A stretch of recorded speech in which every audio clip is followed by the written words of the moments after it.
Sup all, JC3 here, the baller of YouTube, the general. Welcome to Topic Tackle. My take for today is on the one player that Gary Payton couldn't stop for a large part of his career. This comes from the glove himself, and you might be surprised to find out who it is because it's probably not who you are thinking right now. Again, thank you for the continued support on the past couple of videos.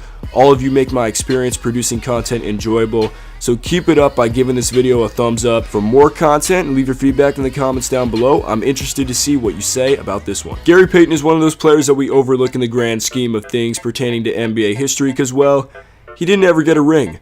Wait, he did in 2006 with the Miami Heat, but that's not the Payton we remember. We as basketball fans tend to think back to the late 90s where Payton was starring on the Seattle Supersonics with Shawn Kemp, winning 1996 DPOY, and literally locking players up. In the 1993 Western Conference Finals against the Suns, word got around that Payton's cousin said he was holding Kevin Johnson like a baseball in a glove, hence the glove nickname. He was a unique player that still hasn't been duplicated in today's NBA. You can see traces in players like Prime Rondo and Patrick Beverley, but no other point guard has been like Payton. Very good on the offensive end and all-time great on the defensive end. For his 17-year career, Payton finds himself in the Hall of Fame. Now, that player that was hardest for him to guard was surprisingly not Michael Jordan. But for some backstory on that matchup, Payton's Sonics fell behind 3-0 to Jordan's Bulls in the 96 NBA Finals when George Karl gave Payton the primary assignment to guard Jordan. Payton made history by holding Jordan to 23, 26, and then 22 points over the next 3 games,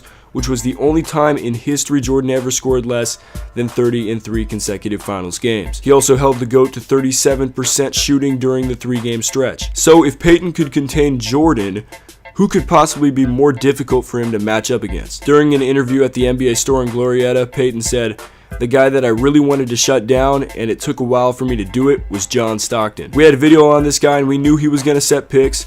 We knew the plays they were going to play, but we were so silly that we'd get caught on the picks. I like basketball players to get an edge. We're not out here to be nice with each other, we're trying to win, and that's what he did, and they did it for so long." Stockton may seem like a small guy for today's standards, but with a much more physical game back in the 90s, Payton had to face a fellow Hall of Famer who he added had an uncanny ability to run the Jazz offense and was also one of the best at setting screens and playing physical. Through 49 total career regular season matchups, all but one of them coming with Payton on the Sonics, he has a 22-27 record against Stockton, and through 21 playoff matchups, a 10-11 record against him. Here's more of what Payton said on Stockton. He was a guy who was fundamentally sound. He would set picks, he would do the right thing, he'll shoot 12 times, make 10, and all that. You just didn't like playing him because he wouldn't talk back to you.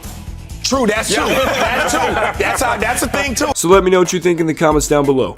Who's the better player all time? Gary Payton, who won 1 ring, or John Stockton, who never won a ring? Let me know what you think in the comments down below. Remember to subscribe, like, and leave your feedback down there, and we'll be back with more Topic Tackle soon. JC3, out.